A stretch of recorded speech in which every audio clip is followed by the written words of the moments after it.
sweet babies. Trying to start a vlog here, and Bruce has decided that it is the perfect time to beg for me to play with him. Trying to start this vlog for like half an hour now, so I cannot let any further distractions prevent the vlog from starting. We have started. Hi babies, Romey is here. We have a brand new video for you today. Today I thought I would answer a few questions that I have taken a very long time to answer. I have a tendency to get super motivated for particular videos, and then I will do the research for said videos, and I'll have all of my notes in my pretty little lady Romey notebook, and then life happens and like 49 weeks go by before I'm like, oh yeah, I had all that stuff ready for a video and I didn't do it, so maybe I should do it. So this is the video. And without any further ado and babbling, I'm gonna answer some questions that you guys have asked on my social media. So let's get to it. For a majority of these questions, I'm gonna try and make sure I also provide the handle of said username that asked the question. That being said, there are a few of these questions that were asked from multiple different people, but more or less the same question. So please don't be sad if I didn't say your particular name, but it was a question that you kind of sort of asked me because I kind of sort of said your name. It was just between me and you, okay? Okay. So the question is going to come from whatever catches my fancy, which I love that. And they asked, how do you find motivation? I find motivation in all kinds of things. Mostly in this. I'm kidding, but not kidding. In all seriousness, I find motivation anywhere and everywhere that I can. I use, I think the idea of a vision board is a fantastic suggestion. I guess I could say that I used to do vision boards, and maybe I don't do them so much now, but I think I don't make a physical vision board as much as I make like a mental vision board. So I usually have a mental image of what I'm trying to get done, whether it be my outfit for the day, the video that I'm gonna work on, my agenda for the day, whatever it might be. Visual representations of what you want is a great way to be manifesting what you want without even really realizing that you're working. It is a huge part of working towards your dreams. If your higher powers, if your inner voice, if your guidance, if the things that you are creating, because your words and your thoughts create your reality, if you are not giving them some sort of a direction to lead to, everything that's trying to help you out is not gonna have the best direction. So you can sit there and whine about, I don't have any motivation to go work out, which I feel you. I don't have any motivation to go, you know, find a new job. I don't have motivation to go make new friends. Change that mindset to, until I feel a little bit more motivated, what I would like is to easily make some friends, or to feel inspired to work out, or find a workout that I enjoy, or find a playlist that doesn't make me want to die while I'm working out, things of that sort. Motivation can be anything that makes you feel better. It makes you feel hyped. If it is a glass of orange juice in the morning, drink that orange juice. If it's turning on a playlist that you would be embarrassed for other people to hear you listen to, play it as loud as you want all by yourself and let it motivate you. Read a book. Read some inspiring quotes. Find some quotes that make you feel happy and inspired, and plaster that all over your walls. Do whatever it takes to surround yourself with the idea that even if you don't feel motivated, something is gonna inspire you, and something's gonna light a little fire underneath you, and before you know it, you're gonna be reaching your goals. Next question comes from Jen McCall 04. Where do you find your dope ass clothes? Fantastic question, Jen. If it is not like a Disney or, let's see, who do I like to wear? I just find like random t-shirts that I like online and I'll just purchase the t-shirt. I wear Trixie and Katya shirts. I find those at Spencer's and Hot Topic. Box Lunch has provided a lot of my wardrobe. And then anything other than that, I've just learned what's worked for my body, so to speak. So, leggings. Leggings and, I guess I know what shaped, like there's certain shape tops that I just cannot rock. I can't rock a romper or a jumper or a jumpsuit or anything like that. I can't do it. Mad props to all the girls and guys who can, but I can't. So I guess, so if I'm ever clothes shopping, I usually just have a few pieces that I know, like, oh, I need some new leggings, or I need like a new loose flowy top. And then I'll just go for comfort at that point. And convenience, like price. So, so like Marshalls, TJ Maxx, Walmart, Brea Walmart. Sometimes you can find like the hookups on clothes. I don't know how to say this in not like an offensive Spanish slang way, but like little fashion stores that are like 99% of the time owned or run by a sweet little Asian woman. So little fashion stores, I find a lot of good, just like my cover-ups and like tunics and stuff like that. That's usually where I'll find those. But other than that, I guess it's just good luck. I guess that doesn't help you, sorry love. But you got good style too, Jen, so don't worry. All right, next question's coming from Carla Larissa 19. Would love to see how you deal with stress, any methods or de-stressing techniques. Speak up for what you believe in.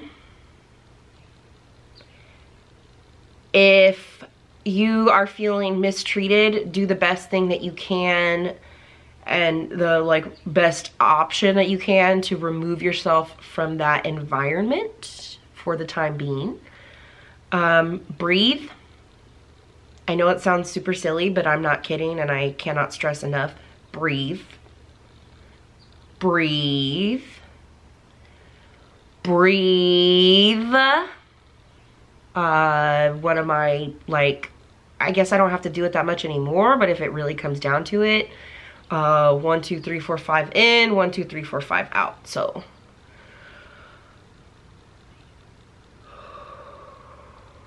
and do not stop doing that until you feel like you don't want to punch the person nearest to you. Grounding yourself. So take 5 items around you that you can physically see. So if you are having a panic attack, if you are in the middle of anything, and you really need to like anchor yourself, I can see my cricket. I can see paint. 5 things. 3 things that I believe that you can hear or taste. I mean, it really, just the best thing that you could do at that time, because you're gonna be panicking, is yeah, so like 5 things that you can physically see, and then 3 things that you could either like hear or maybe like you could physically touch. And then just keep trying to anchor yourself to anything that you see. So like when I said cricket, and I said it a few times, that's because I was anchoring myself to the cricket machine, because the cricket machine is stationary, and the same with the paint. So just anchor yourself to something that is like not moving at the time, and just, I don't know how else to explain it, anchor yourself to it. Just attach yourself to it and get yourself distracted from whatever is stressing you out in that moment. And then honestly, I cannot suggest crystals enough for people. So this crystal, if you can see, is like, it's been hand worked, if you want to put it. There's a little divot in there. Can you see it? Stop trying to grab my face. Can you see the divot? Okay, well, there's a little divot. And I just rub.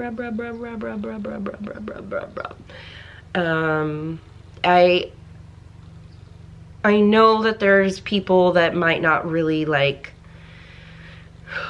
is the crystal really doing anything for you? I mean, I don't know, is it? Is it not?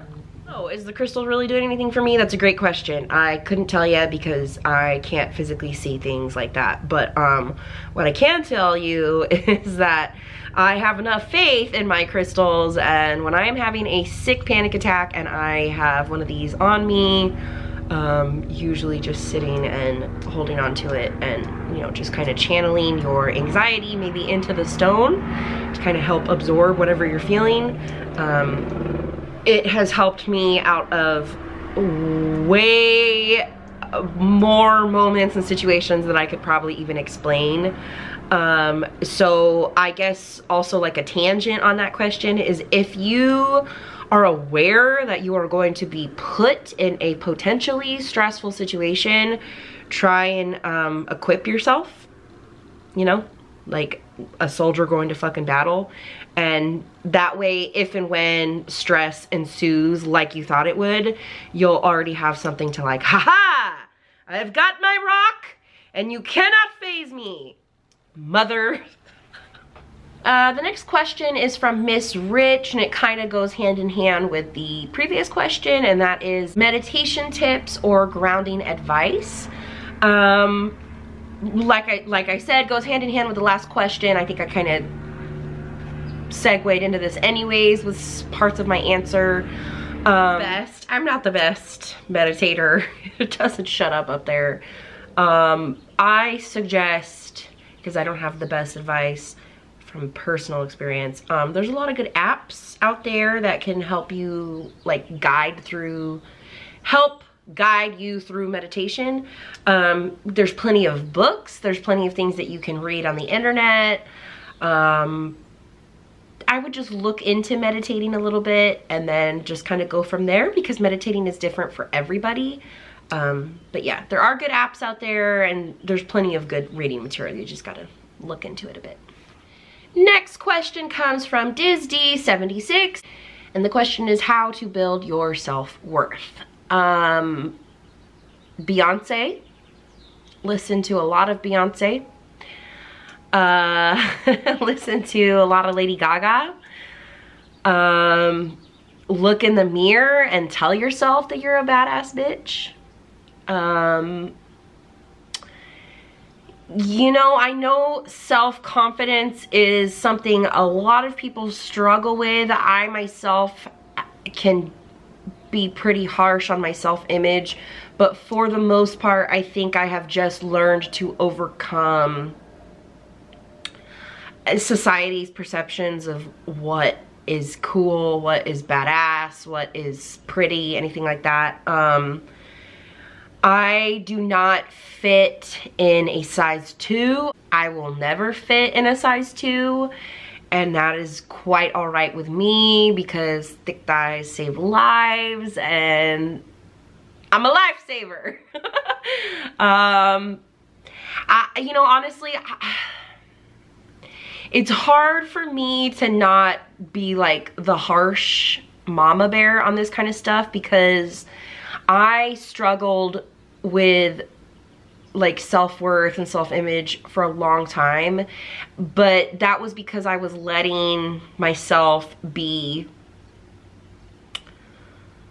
tricked into, oh, he doesn't like me because I don't wear Hollister, or he doesn't like me because I don't have blonde hair, or you know, it's not cool to wear glasses or anything like that.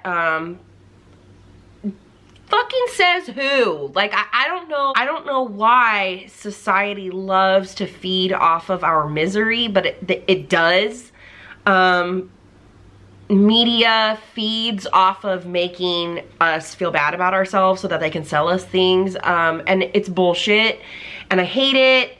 And I don't know, I guess to me, I feel like I've been around the block a few times. Like, my soul has been around the block. Don't get that twisted. My soul has been around the block a few times, and it's just not worth it, y'all. It's not worth it to give a fuck about what anybody thinks about you. Do you know that you're a good person? I'm literally asking you right now. So let's get serious, me and you, okay? Do you know that you're a good person? Yes. Do you know that you mean well in life? Yes. Do you know that you smile from the actual, like, goodness of your heart, and you would extend a hand to a stranger and you would give a hug to a person in need? Yes, yes, yes. Okay, then you are fucking beautiful, my love. You are so beautiful.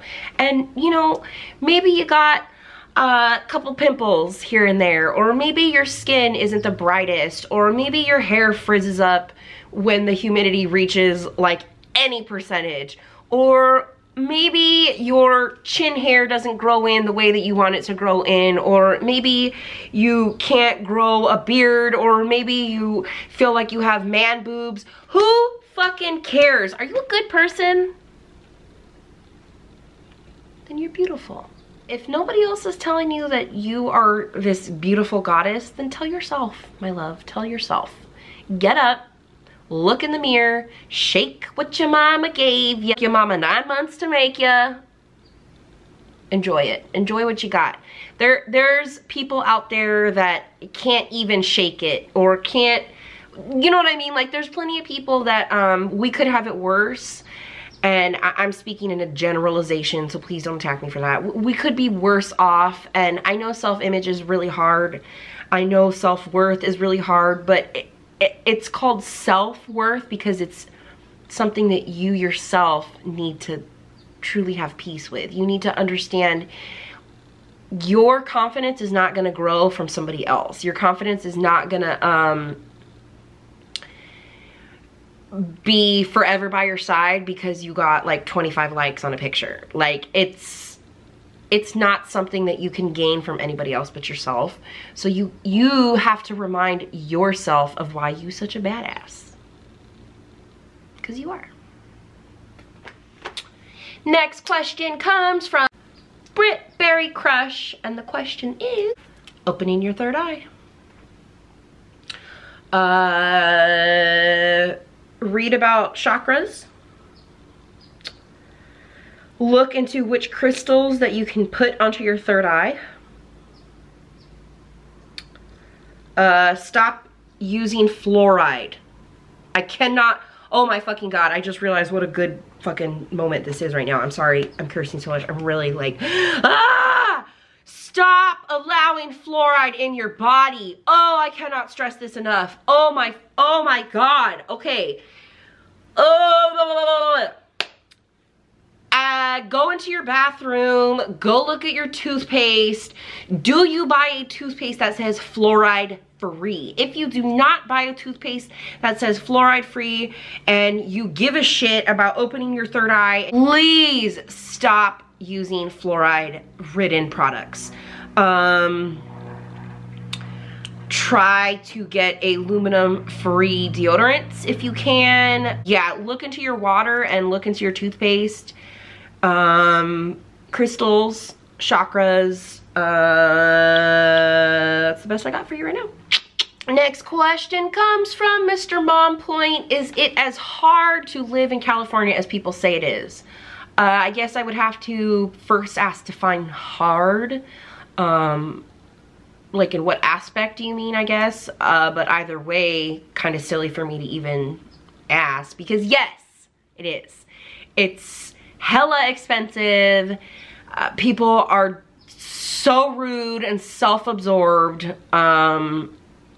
Everybody thinks that you can come down here with a camera and make it. I was born here, so I don't count. No, seriously. It is not that cool, you guys. Please stop coming to my state. Please stop filling up the in and out drive-through lines. It's seriously not that great of a burger. Like, it's cool, don't get me wrong. It's not the only burger there is. Avocados cost like $20 fucking. People vote Taco Bell is the best Mexican food.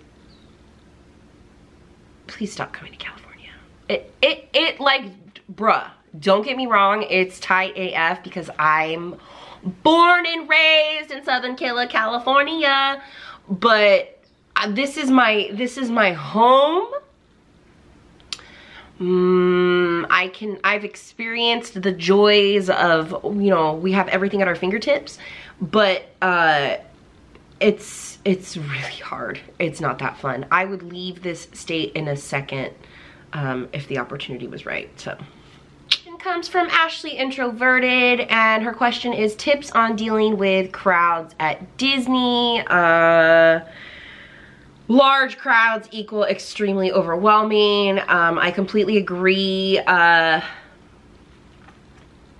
cannot tell you enough how much I typically will have something like this on me, in my pocket, just something easy to grab and just like, oh, focus. Sing a song. Sing a song in your head that makes you feel better, or like just kind of sing it to yourself. Just try and stay calm. I get super overheated, and then that's when I start to panic. So if I catch a moment of shade, I'll physically stop and stand there for a few, you know, seconds to like catch up and like try and neutral out again. Do your best to remove yourself when it gets really overwhelming, and don't feel bad because it happens to all of us. Next question comes from Cozy Verbena, and she wants to know, what do you do to take care of your mental health? Great question. That is something that I have to work on every single day of my life. Like I said, I take my medication, so I have antidepressants. I have been to a psychiatrist. I go to a therapist on a regular basis. Between my primary care, my psychiatrist, and my therapist, and then 2 weeks of an intensive outpatient care program, we figured out that I have severe depression, and I'm like a highly functioning, high anxiety ridden human. And then I've got PTSD, and I've got like there's insomnia issues, but that goes hand in hand with like the other stuff. So I have been properly diagnosed, so that's a big thing. So if you feel like you need to take care of your mental health and you have not seen or taken the proper steps to address your mental health, then I would say start there. Once you have figured out with professional help, this is what I am suffering from, what can we do to help alleviate those symptoms, that is where we came with the solution of antidepressants. I'm on a very low dosage of antidepressants, so I take one little pill every single day, and without that little pill, I would be 10 times more of a nutcase than I already am. So, together with my antidepressants, I try to work out my body on a very, very regular, consistent basis, because endorphins make people happy, and happy people don't kill their husbands. And self-care. Self-care comes in many forms. It's not just bubble baths and buying yourself that really cute bracelet. That is a part of self-care, but there's also things like addressing yourself when you're being a piece of shit, or telling yourself to not say that mean thing and keep it to yourself. There's all kinds of things that go hand in hand with self-care, but self-care is important. It's important to look at yourself on a regular basis.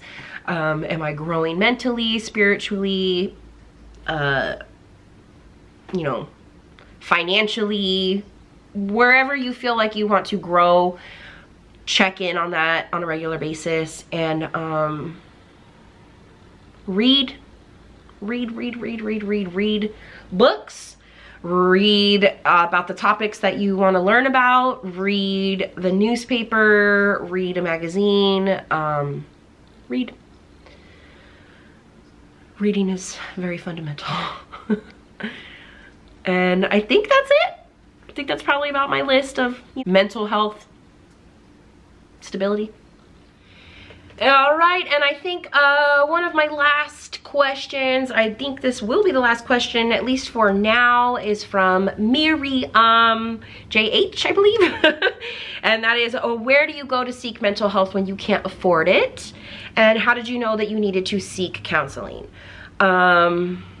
Great questions. I knew that I needed to seek counseling because I could no longer live in my head. I wanted to die all of the time. I was constantly figuring out ways to just not have to wake up anymore.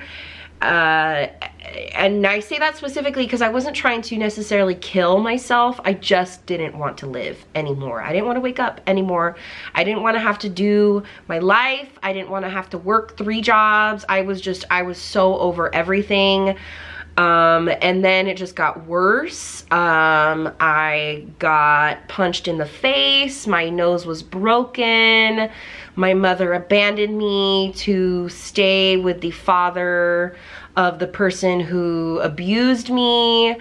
I had to leave the place that I was living in. I had to completely like pack up and start a new life.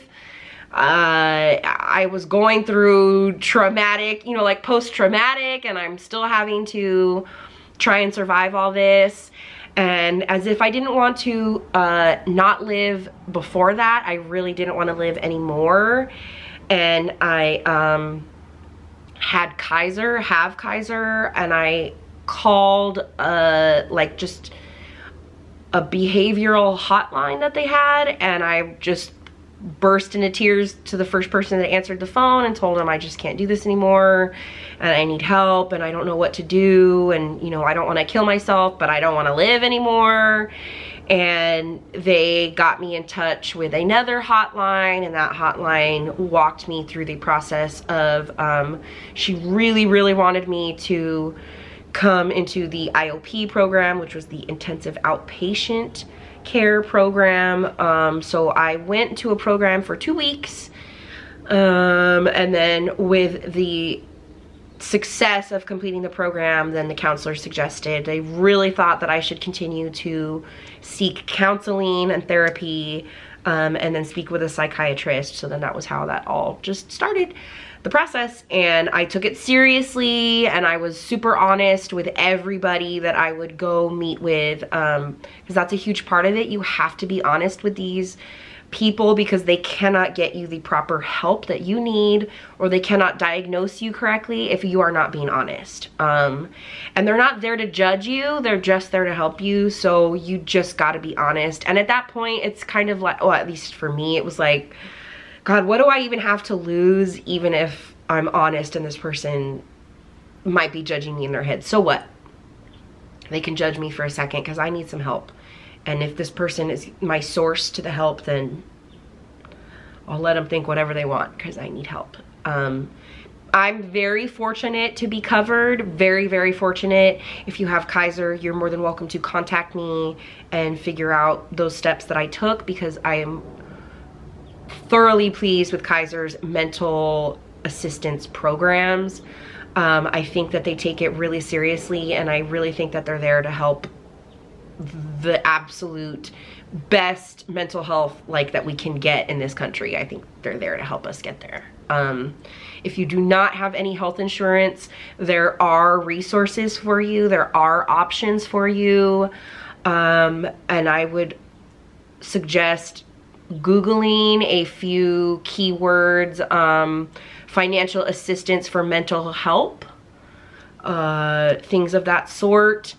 There should be hotlines that you can be contacting. There should be maybe services in your area.